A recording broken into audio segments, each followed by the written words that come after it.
ओम श्री परमात्मने नमः। गीत श्रीमद् भगवद गीता हिंदी 18वां अध्याय, अंतिम अध्याय।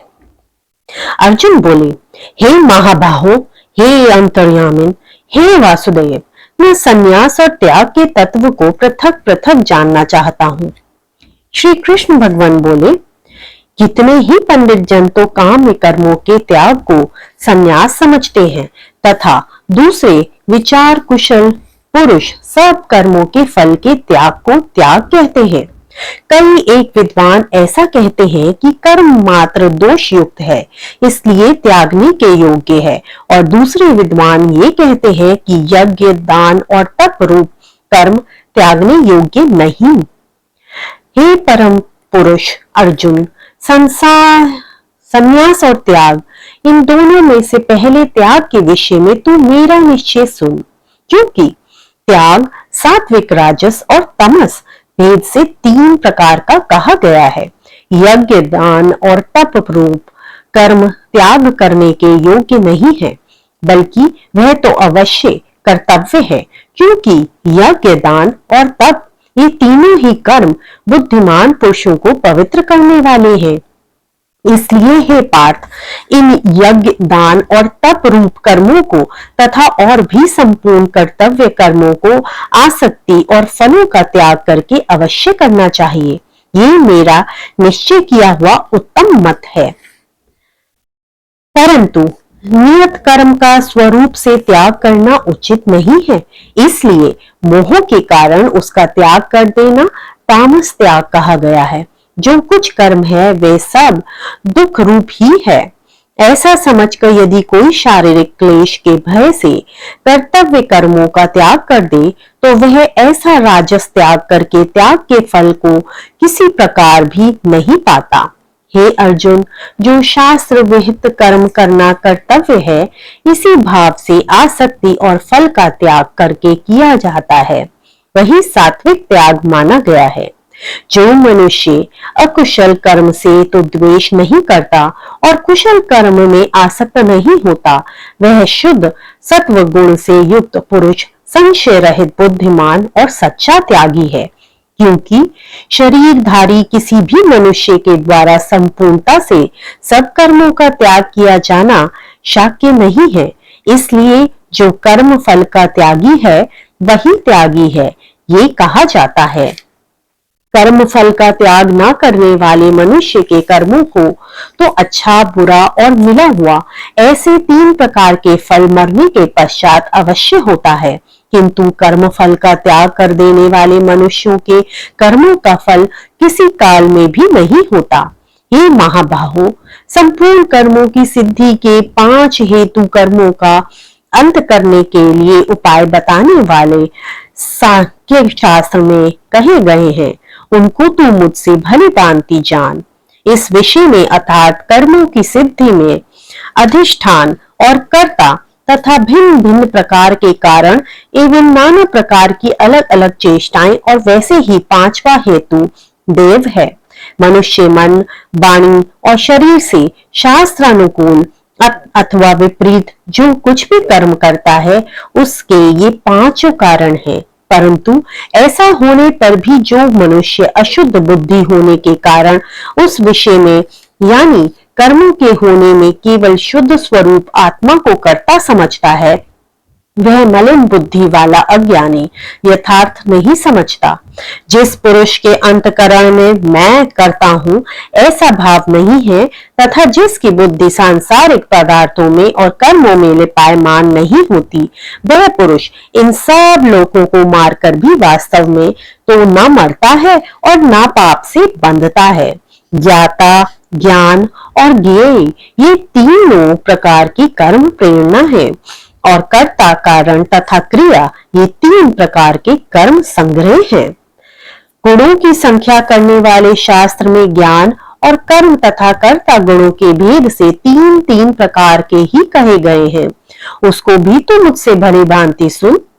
जिस ज्ञान से मनुष्य पृथक पृथक सब भूतों में एक अविनाशी परमात्मा भाव को विभाग रहित समभाव से स्थित देखता है, उस ज्ञान को तू सात्विक जान।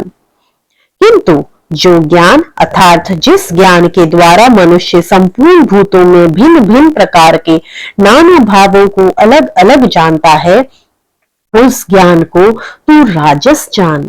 परंतु जो ज्ञान एक कार्य रूप शरीर में ही संपूर्ण के सदृश आसक्त है तथा जो बिना युक्ति वाला तात्विक अर्थ से रहित और तुच्छ है, वह तामस कहा गया है।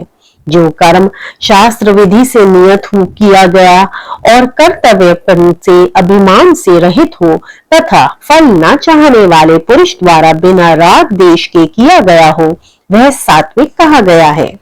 परंतु जो कर्म बहुत परिश्रम से युक्त होता है तथा भोगों को चाहने वाले पुरुष द्वारा या अहंकार युक्त पुरुष द्वारा किया जाता है, वह कर्म राजस कहा गया है। जो कर्म परिणाम, हानि, हिंसा और सामर्थ्य को ना विचार कर केवल अज्ञान से आरंभ किया जाता है, वह तामस कहा गया है। जो कर्ता संग रहित अहंकार के वचन ना बोलने वाला, धैर्य और उत्साह से युक्त तथा कार्य के सिद्ध होने और न होने में हर्ष शोक आदि विकारों से रहित है, वह सात्विक कहा जाता है। जो कर्ता आसक्ति से युक्त कर्मों के फल को चाहने वाला और लोभी है तथा दूसरों को कष्ट देने के स्वभाव वाला अशुद्धचारी और हर्ष शोक से लिप्त है, वह राजस कहा गया है। जो कर्ता अयुक्त शिक्षा से रहित घमंडी, धूर्त और दूसरों की जीविका का नाश करने वाला तथा शोक करने वाला आलसी और दीर्घ सूत्री है, वह तामस कहा जाता है। हे धनंजय, अब तू बुद्धि का और धृति का भी गुणों के अनुसार 3 प्रकार का भेद मेरे द्वारा संपूर्णता से विभाग पूर्वक कहा जाने वाला सुन। हे पार्थ, जो बुद्धि प्रवृत्ति मार्ग और निवृत्ति मार्ग, कर्तव्य और अकर्तव्य को, भय और अभय को तथा बंधन और मोक्ष को यथार्थ जानती है, वह बुद्धि सात्विकी है। हे पार्थ, मनुष्य जिस बुद्धि के द्वारा धर्म और अधर्म तथा कर्तव्य और अकर्तव्य को यथार्थ नहीं जानता, वह बुद्धि राजसी है। हे अर्जुन, जो तमोगुण से घिरी हुई बुद्धि अधर्म को भी यह धर्म है ऐसा मान लेती है तथा इसी प्रकार अन्य संपूर्ण पदार्थों को विपरीत मान लेती है, वह बुद्धि तामसी है। हे पार्थ, जिस अव्यभिचारिणी धारणा शक्ति से मनुष्य ध्यान योग के द्वारा मन, प्राण और इंद्रियों की क्रियाओं को धारण करता है, वह होने पर भी परिणाम के विषय के तुल्य है, इसलिए वह सुख राजस कहा गया है। जो सुख भोग काल में तथा परिणाम में भी आत्मा को मोहित करने वाला है, वह निद्रा, आलस्य और प्रमाद से उत्पन्न सुख तामस कहा गया है। पृथ्वी में या आकाश में अथवा देवताओं में तथा इसके सिवा और कहीं भी ऐसा कोई भी सत्व नहीं है जो प्रकृति से उत्पन्न इन तीनों गुणों से रहित हो। हे परम तप, ब्राह्मण, क्षत्रिय और वैश्यों के तथा शूद्रों के कर्म स्वभाव से उत्पन्न गुणों द्वारा विभक्त करा गया है। अंतकरण का निग्रह करना, इंद्रियों का दमन करना, धर्म पालन के लिए कष्ट सहना, बाहर भीतर से शुद्ध रहना, दूसरों के अपराध को क्षमा करना, मन, इंद्रियां और शरीर को सरल रखना, वेद, शास्त्र, ईश्वर और परलोक आदि में श्रद्धा रखना, वेद शास्त्रों का अध्ययन, अध्यापन करना और परमात्मा के तत्व का अनुभव करना, ये सब के सब ही ब्राह्मण के स्वाभाविक कर्म हैं। शूरवीरता, तेज, धैर्य, चतुरता और युद्ध में ना भागना, दान देना और स्वाभाविक, ये सब के सब ही क्षत्रिय के स्वाभाविक कर्म हैं। खेती, गोपालन और क्रय विक्रय रूप सत्य व्यवहार, ये वैश्य के स्वाभाविक कर्म हैं तथा सब वर्णों की सेवा करना शूद्र का भी स्वाभाविक कर्म है। अपने अपने स्वाभाविक कर्मों से तत्परता से लगा हुआ मनुष्य भगवत प्राप्ति रूप परम सिद्धि को प्राप्त हो जाता है। अपने स्वाभाविक कर्म में लगा हुआ मनुष्य जिस प्रकार से कर्म करके परम सिद्धि को प्राप्त होता है, उस विधि को तू सुन। जिस परमेश्वर से संपूर्ण प्राणियों की उत्पत्ति हुई है, और जिससे ये समस्त जगत व्याप्त है, उस परमेश्वर की अपने स्वाभाविक कर्मों द्वारा पूजा करके मनुष्य परम सिद्धि को प्राप्त हो जाता है। अच्छी प्रकार आचरण किए हुए दूसरों के धर्म से गुण रहित भी अपना धर्म श्रेष्ठ है, क्योंकि स्वभाव से नियत किए हुए स्वधर्म रूप को कर्म को करता हुआ मनुष्य पाप को नहीं प्राप्त होता। अतएव हे कुंती पुत्र, दोष युक्त होने पर भी सहज कर्म को नहीं त्यागना चाहिए, क्योंकि धुएं से अग्नि की भांति सभी कर्म किसी न किसी दोष से युक्त हैं। सर्वत्र आसक्ति रहित बुद्धि वाला स्वहित और जीते हुए अंतकरण वाला पुरुष सांख्य योग के द्वारा उस परम निश्चय कर्म सिद्धि को प्राप्त होता है, जो कि ज्ञान योग की परानिष्ठा है। उस निश्चय कर्म सिद्धि को जिस प्रकार से प्राप्त होकर मनुष्य ब्रह्म को प्राप्त होता है, उस प्रकार को हे कुंती पुत्र तू संक्षेप में ही मुझसे समझ। विशुद्ध बुद्धि से युक्त तथा हल्का सात्विक और नियमित भोजन करने वाला सात्विक विषयों का त्याग करके एकांत और शुद्ध देश का सेवन करने वाला सात्विक धारण शक्ति के द्वारा अंतकरण और इंद्रियों का संयम करके मन, वाणी और शरीर को वश में कर लेने वाला राग द्वेष को सर्वदा नष्ट करके भली भांति दृढ़ वैराग्य का आश्रय लेने वाला तथा अहंकार, बल, घमंड, काम, क्रोध और परिग्रह का त्याग करके निरंतर ध्यान के योग परायण करने वाला ममता रहित और शांति युक्त पुरुष सच्चिदानंद ब्रह्म से अभिन्न भाव से स्थित होने का पात्र होता है। फिर वह सच्चिदानंद ब्रह्म में एक ही भाव से स्थित प्रसन्न मन वाला योगी ना तो किसी के लिए शोक करता है और न ही किसी की आकांक्षा करता है। ऐसा समस्त प्राणियों में स्वभाव वाला योगी मेरी परम भक्ति को प्राप्त हो जाता है। उस पर भक्ति के द्वारा वह मुझ परमात्मा को मैं जो हूँ और जितना हूँ ठीक वैसा का वैसा तत्व से जान लेता है तथा उस भक्ति से मुझको तत्व से जानकर तत्काल ही मुझ में प्रविष्ट हो जाता है। मेरे परायण हुआ कर्म योगी तो संपूर्ण कर्मों को सदा करता हुआ भी मेरी कृपा से सनातन अविनाशी परम पद को प्राप्त हो जाता है। सब कर्मों को मन से मुझ में अर्पण करके तथा समबुद्धि रूप योग को अवलंबन करके मेरे परायण और निरंतर मुझ में चित्त वाला हो।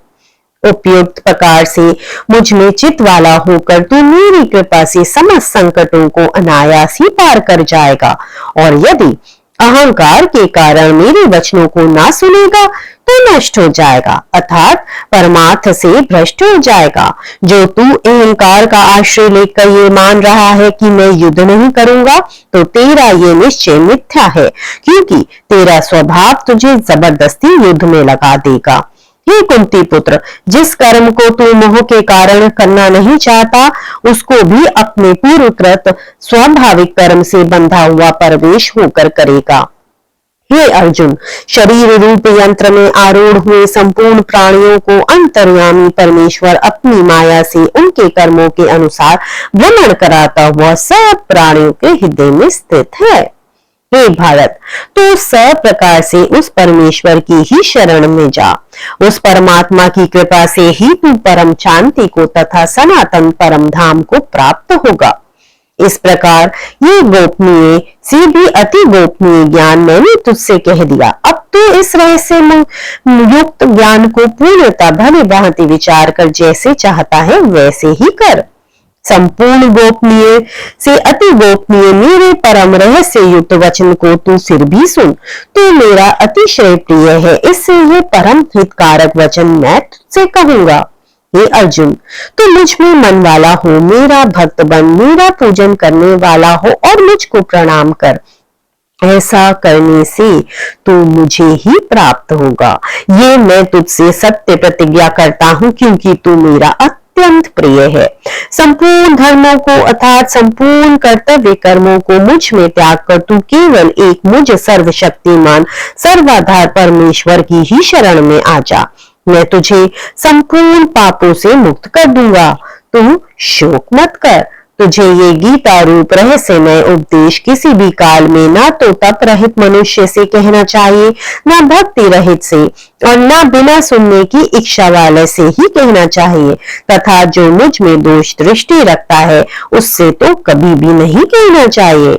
जो पुरुष मुझ में परम प्रेम करके इस परम रहस्य युक्त गीता शास्त्र को मेरे भक्तों में कहेगा, वह मुझको ही प्राप्त होगा, इसमें कोई संदेह नहीं है। उससे बढ़कर मेरा प्रिय करने वाले मनुष्य भी कोई नहीं है, तथा पृथ्वी भर में उससे बढ़कर मेरा प्रिय दूसरा कोई भविष्य में होगा भी नहीं। जो पुरुष इस धर्म में हम दोनों के संवाद रूप गीता शास्त्र को पढ़ेगा, उसके द्वारा भी मैं ज्ञान यज्ञ से पूजित होऊंगा, ऐसा मेरा मत है। जो मनुष्य श्रद्धा युक्त और दोष दृष्टि से रहित होकर इस गीता शास्त्र का श्रवण भी करेगा, वह भी पापों से मुक्त होकर उत्तम कर्म करने वाले श्रेष्ठ लोगों को प्राप्त होगा। हे पार्थ, क्या इस गीता शास्त्र को तूने एकाग्र चित्त से श्रवण किया? और हे धनंजय, क्या तेरे अज्ञान जनित मोह नष्ट हो गया? अर्जुन बोले, हे अच्युत, आपकी कृपा से मेरा मोह नष्ट हो गया और मैंने स्मृति प्राप्त कर ली और अब मैं संशय रहित होकर स्थिर हूं, अतः आपकी आज्ञा का पालन करूंगा। संजय बोले, इस प्रकार मैंने वसुदेव और महात्मा अर्जुन के इस अद्भुत रहस्य युक्त रोमांचकारक संवाद को सुना। श्री व्यास जी की कृपा से दिव्य दृष्टि पाकर मैंने इस परम गोपनीय योग को अर्जुन के प्रति कहते हुए स्वयं योगेश्वर भगवान श्री कृष्ण से प्रत्यक्ष सुना। हे राजन, भगवान श्री कृष्ण और अर्जुन के इस रहस्य युक्त कल्याणकारक और अद्भुत संवाद को पुनः पुनः स्मरण करके मैं बार बार हर्षित हो रहा हूँ। हे राजन, श्री हरि के इस अत्यंत विलक्षण रूप को भी पुनः पुनः स्मरण करके मेरे चित्त में महान आश्चर्य होता है और मैं बार बार हर्षित हो रहा हूँ। हे राजन, जहाँ योगेश्वर भगवान श्री कृष्ण है और जहाँ गांडीव धनुषधारी अर्जुन है, वहीं पर श्री विजय विभूति और अचल नीति है, ऐसा मेरा मत है। ओम तत्सदित। श्रीमद् भगवत रूपी उपनिषद ब्रह्म विद्या योग शास्त्रे श्री कृष्ण अर्जुन संवादे मोक्ष संन्यास योगो नामो अष्टदशो अध्याय। ओम नमो भगवते वासुदेवाय। ओम नमो भगवते वासुदेवाय। ओम नमो भगवते वासुदेवाय। जय श्री कृष्ण।